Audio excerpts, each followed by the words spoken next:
محبوب صلی اللہ علیہ وسلم آپ بالکل بھی ڈھیلے نہ پڑے، ان کے پیچھے نہ لگنا، میں خدا کا نگہبان اور محافظ ہوں، کوئی پرواہ نہ کرو، آپ ہیں اور میں ہوں، بس کسی کی کیا حاجت باقی ہے۔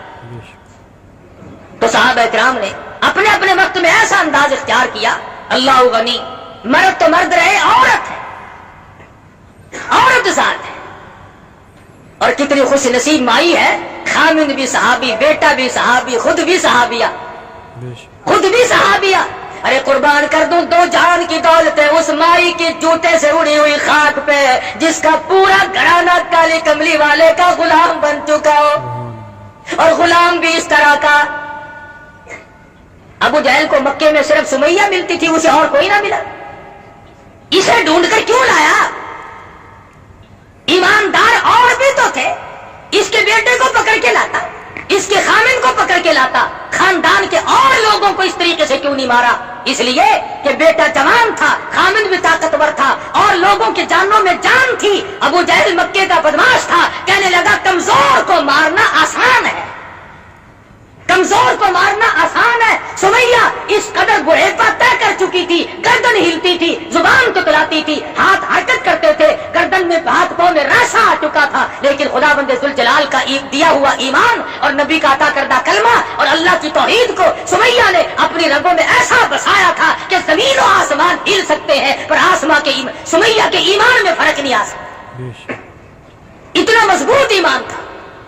ابو جہل سارے مکے میں سے ڈھونڈ کے لایا بڑھیا کو، پتا چلا یہ جو کمزوروں کو لوگ مارا کرتے ہیں، غریبوں کو ستایا کرتے ہیں، محکوموں پہ ظلم کیا کرتے ہیں، پتا چلا کہ ان شیطانوں نے یہ چال ابو جہل سے سیکھی ہے، اور اسی کی نسل ہو تو کوئی پتہ ہی نہیں، ورنہ اور مکے میں مل سکتے تھے، سمیہ کو چھانٹ کے کیوں لایا؟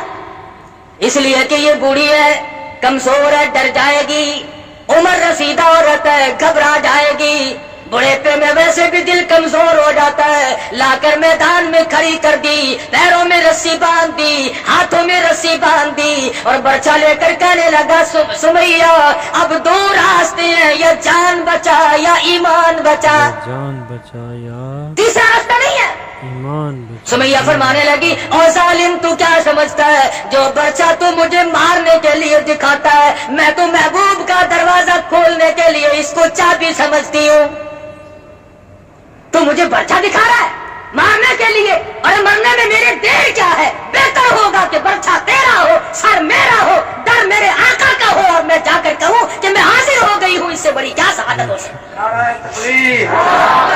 مجھے اور کیا چاہیے؟ حضرت سمیہ کھڑی ہے، صحابہ کہتے ہیں کوئی گھبراہٹ نہیں، کسی طرح کی پریشانی نہیں۔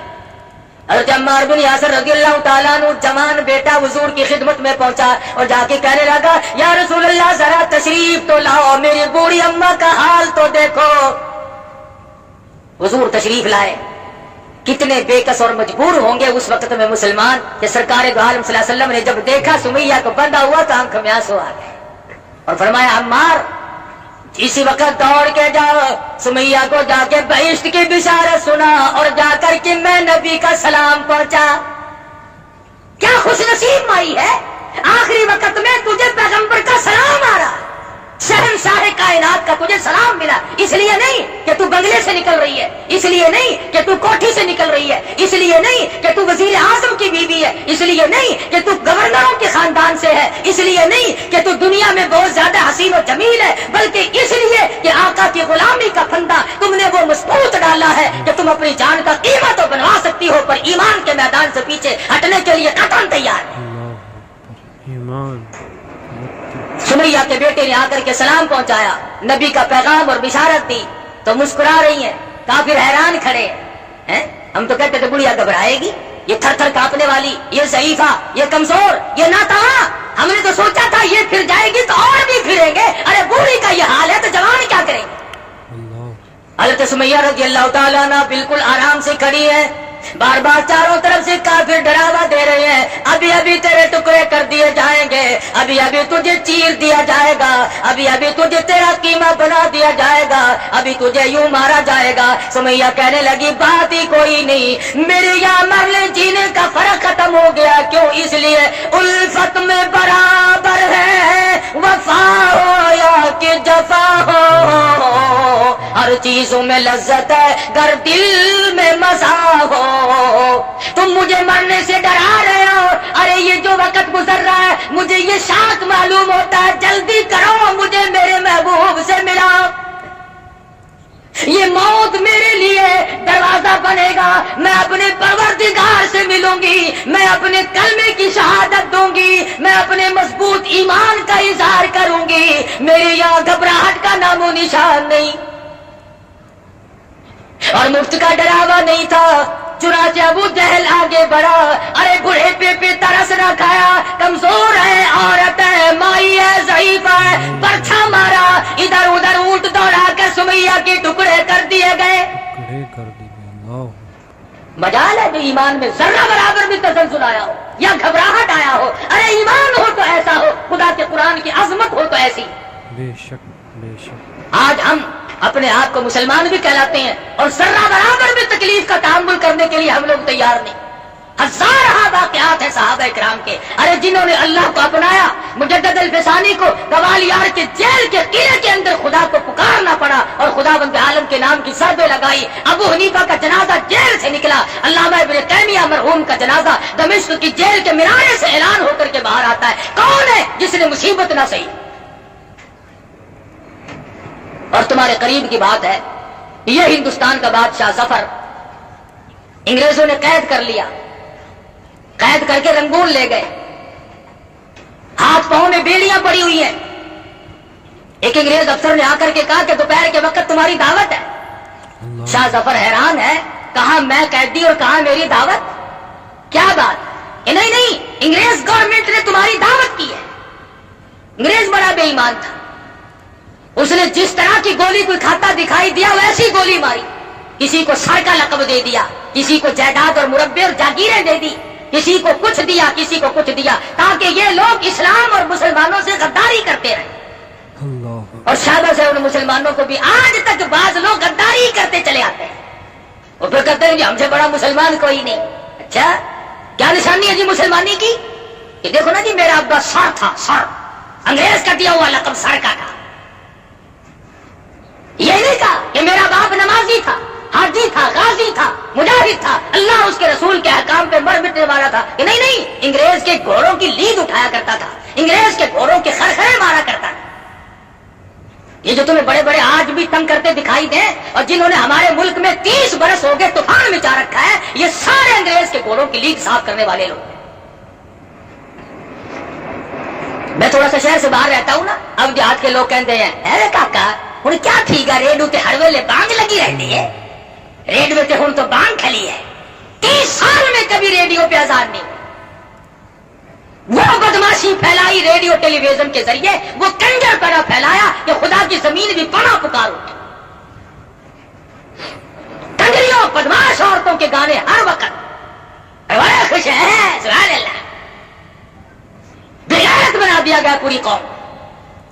اب پکڑانا خدا نے, اب خدا کو یاد کرتے یا اللہ تو ہی ہے, تو ہی مہربانی کرے گا. ہوں تو میں یہ کہہ رہا ہوں کہ مسلمان اپنے انجام سے اس قدر بے خبر کیوں رہتا ہے؟ اسے کیوں یہ عقل نہیں کہ میں مر بھی سکتا ہوں, اونچ نیچ بھی ہو سکتی ہے؟ تو شاہ ظفر کی دعوت کی انگریز گورنمنٹ نے, اور پیروں کی بیڑیاں کھول دی اور ہاتھ کی ہتکڑی نکال دی اور کمرے میں جا کر کے بٹھا دیا, ہاتھ دھلائے, اور اس کے بعد برتن آنے شروع ہوئے. 1 آیا, 2 آئے, 3 آئے, یا کے بعد دیگرے 12 برتن آئے جن کے اوپر سرپوش ڈھکے ہوئے تھے. اور جب انگریز افسر نے شاہ ظفر کے سامنے آ کر کے وہ برتن اٹھائے اور سرپوش اٹھائے, تو شاہ ظفر نے دیکھا کہ پہلے برتن میں سب سے بڑے بیٹے کا سر تھا, اور اس کے بعد اس سے چھوٹے کا سر تھا, اور پھر تیسرے کا سر تھا. شاہ ظفر کے 12 بیٹے تھے, 12 کے 12 بیٹوں کے سر شاہ ظفر کے سامنے برتنوں میں کاٹ کر رکھے ہوئے تھے. تاریخ شاہد ہے, تاریخ گواہ ہے. ظفر رویا نہیں کہ ہائے میرے سارے بچے مر گئے, نہیں. تاریخ کہتی ہے شاہ ظفر نے مسکرا دیا اور کہا شاباش میرے بیٹو, خاندان تیموریہ کی نسل کو یوں ہی چاہیے کہ وہ اپنے باپ کے حضور میں اسی طرح سے سرخرو ہو کر کے آئے. اس شاہی خاندان کی اولاد کو یوں ہی چاہیے تھا. مجھے تمہارا غم تھا کہیں میرے بعد یہ لوگ کافروں کی غلامی نہ قبول کر لے. میں اب خوش ہوں کہ تم بھی پہنچ گئے اور خدا بے شک بے شک. تو یہاں تو ایسے ایسے لوگ قریب ہی سے ہو گزرے. بات کیا ہے؟ یہی تمہارا ملتان شہر ہر وقت کا راجہ دیوان کی حکومت ہے. 600 سال پہلے کی بات ہے.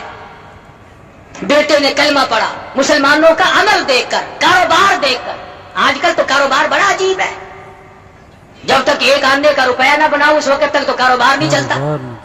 رمضان شریف سے پہلے کوئی 2 2.5 روپے 3 روپے نیمبو نہیں خریدتا تھا, اور چاند دکھتے ہی یار لوگوں نے 20 روپے کر دیے, اور 20 روپے نیمبو بیچے تاکہ روزہ کھولنے والے لوگ آخر لیں گے ہی. اور اس کے بعد نعرہ اٹھایا قومی اتحاد زندہ باد. ہی اچھا قومی اتحاد ہے بھائی. روپے کے 20 بنانے اور لیں گے کون؟ روزہ رکھنے والے. تم روزہ رکھنے والوں کی کھال اتارنے کے لیے پیدا ہوئے ہو. تمہیں یہ حق کس نے دیا؟ تمہیں یہ مسئلہ کس نے سمجھایا کہ جو اللہ اور اس کے رسول کے حکام کو پورا کرتے ہو اور پیاس کی وجہ سے اگر تم سے وہ کوئی سودا خریدنے آئے تو تم اس کی کھال اتار لو؟ بڑا خوش ہو ہے کہ ابھی تو کاروباری معاملہ ہے. اچھا, کاروباری معاملے میں اگر کسی کی جیب کاٹ لے تو کوئی حرج نہیں. ملاوٹ رمضان میں ہم نے نہیں چھوڑی, بلیک مارکیٹ رمضان میں ہم نے نہیں چھوڑا, جھوٹ بولنا رمضان میں ہم نے نہیں چھوڑا, گانے سننے اور گانے گوانے ہم نے رمضان میں نہیں چھوڑے. پھر رمضان کی برکتیں مجھے اور آپ کو ملے کیسے؟ پھر قرآن کی خیر و برکت ہمیں ملے کیسے؟ پھر ہماری دعائیں قبول ہوں تو کیسے ہو؟ تو میں عرض کر رہا تھا, صحابی ہے ابن حذافہ ہے سب کہہ دو رضی اللہ تعالیٰ. عیسائی بادشاہ کے یہاں گرفتار ہو گئے. صحابہ کرام تو گھر بیٹھ کر کبھی سوئے ہی نہیں, کبھی پیر پھیلا کر بےچارے سوئے ہی نہیں, بس جہاد فی سبیل اللہ میں لگے رہتے تھے. ہر وقت اللہ اور اس کے رسول کے حکموں کو لوگوں تک پہنچانے کے لیے مرتے تھے ہر وقت اور مارتے تھے, پریشان ہوتے تھے. ساری زندگی صحابہ کرام کے جہاد میں گزر گئی. یوں ہی تو نہیں اللہ پاک کے نبی نے فرمایا کہ جہاد کی راہ میں جب آدمی نکلتا ہے اسلام کو چمکانے کے لیے, کفر کو مٹانے کے لیے, جو قدم اٹھتے ہیں اور قدم پر جو گرد غبار پڑتی ہے, تیرے نبی کا فرمان ہے کہ اس جگہ جہنم کی آگ حرام کر دی جاتی ہے. بشرطے نیت یہ ہو کہ میں اسلام کو چمکاؤں گا. یہ نیت نہ ہو کہ اگر میری وزارت بن گئی تو 10-20 ٹرکوں کے لائسنس پہلے میں لوں گا. بھائی یہ نیت نہ ہو. دیکھو جی آخر اپنا یار ہے نا, اپنا رشتہ دار ہے, یہ جو ممبر بن گیا نا تو انشاءاللہ پھر سیمنٹ کی تانوں کوئی کمی نہیں رہنی. پہلے نیت اگر یہ ہے تو اسلام کی چمک کا, بلکہ صرف رضا الہی مقصود ہو, نبی کی اطاعت اور غلامی مقصود ہو, پھر بات بنے گی. ابن حذافہ رضی اللہ تعالیٰ عنہ 2 صحابیوں کے ساتھ گرفتار ہو گئے. بادشاہ وقت نے عیسائی نے سب سے پہلے وہی بات کی جو کافر لوگ کیا کرتے ہیں. یہ پرانا طریقہ ہے, جو ہمارا ساتھ دے گا ہم اسے یوں دیں گے, ہم اسے مربے دیں گے, ہم اسے جاگیر دیں گے, ہم اسے قلعے دیں گے. خدا جانے کیا کیا طریقہ, یہ وہی سے نکلا ہوا ہے پرانا. ابن حذافہ کو بٹھا کر کے عیسائی بادشاہ کہنے لگا اگر تم ایمان کا انکار کر دو, کلمے کا انکار کر دو تو میں 3 ریاست تیرے حوالے کر دوں گا, تجھے 3 ریاست کا مالک بنا دوں گا. ابن حذافہ جواب دے فرمانے لگے او ظالم, تو کافر, تو مجھے دنیا کا لالچ دیتا ہے, مجھے لا الہ الا اللہ محمد الرسول اللہ صلی اللہ علیہ وسلم کے بعد میرے نبی نے جو بشارت دی ہے اتنی بڑی بہشت ملے گی جو تیری پوری ریاست سے بھی 100 گنا بڑی ہوگی, تیری پوری ریاست سے 100 گنا بڑی ہوگی جو اللہ کے نبی نے بہشت کا مجھ سے وعدہ فرمایا. بے شک. لگا اچھا. دوسری سٹ ماری, یہ اس سے زیادہ نازک ہے. انہوں نے کہا ابن حذافہ اگر تو کلمے کا انکار کر دے, بڑی خوبصورت میری بیٹی ہے, میں تیری ساتھ شادی کر دوں گا. یہ بڑی نازک سٹ ہے, اس کا جھیلنا بڑا مشکل ہے. پہلے زمانے میں لوگ بڑے بڑے کرتے تھے کہ اگر تم ہمارے مذہب میں داخل ہو جاؤ تو یوں کریں گے, ہم تجھے یوں رشتہ دے دیں گے. آج کل بھی کرتے ہیں, یہ بڑوں بڑوں میں یوں ہی ہے, اور کیا ہے ان کے پاس, اور کیا رکھا ہے؟ شرافت تھوڑا ہی ہوتی ہے, بس یہی ہے کہ آؤ ملو جلو کھاؤ پیو, موت آئی تو مر جاؤ بس. ابن حذافہ نے فرمایا کہ میرے نبی نے جن حوروں کا مجھ سے وعدہ فرمایا ہے اگر وہ دنیا میں تھوک دے تو پوری دنیا خوشبو کی وجہ سے بے ہوش ہو جائے. میرے نبی نے جس کلمے کی برکت سے, ایمان کی برکت سے جس بہشت کا وعدہ فرمایا ہے, اگر اس کی حور کا جوتے کا تسمہ نظر آئے تو پوری دنیا اس خوبصورتی کی وجہ سے بدہوش اور بے ہوش ہو جائے. میرے جیسا ہوتا نا تو اسی وقت نعوذ باللہ توبہ میری, کیونکہ ہمارا ایمان کہاں سے آیا اتنا مزہ. ہم تو کہتے لیا بھائی پڑھا ان بورا ویکھی جاوے گی, پھر کلمہ کے دن چل رہا, پھر کلمہ پڑھ لے گا.